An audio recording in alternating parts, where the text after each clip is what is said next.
এখন বাজে 12টা 35। কুকুরগুলো কেমন জানি ঘেউ ঘেউ করছে আর আমি ভয় সবার করছি।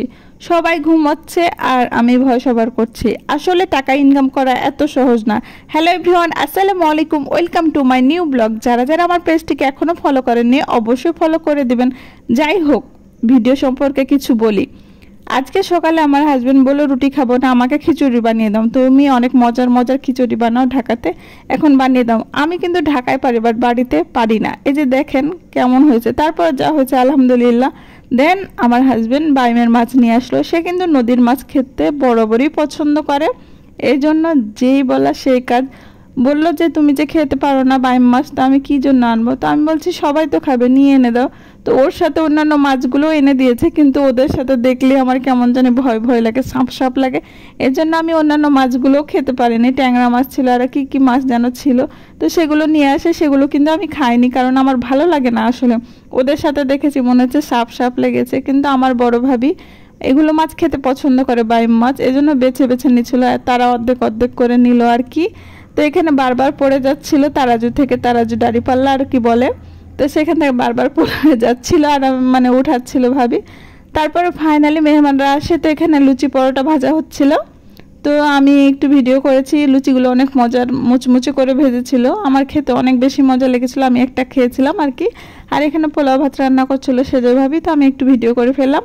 এখানে অনেক কিছু রান্না করা হয়েছিল মেহমানদের জন্য, তো তেমন কোনো ভিডিও ক্লিপ নিতে পারিনি আর কি।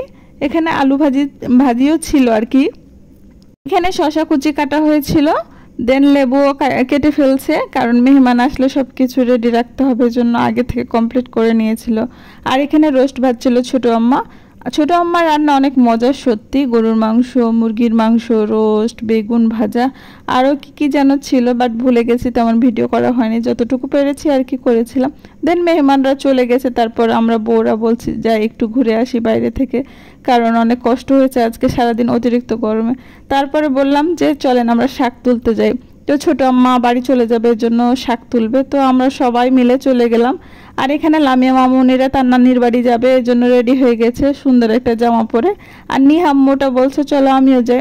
এখানে ছোটো আম্মা শাক তুলছিল, মেজো ভাবি শাক তুলছিল।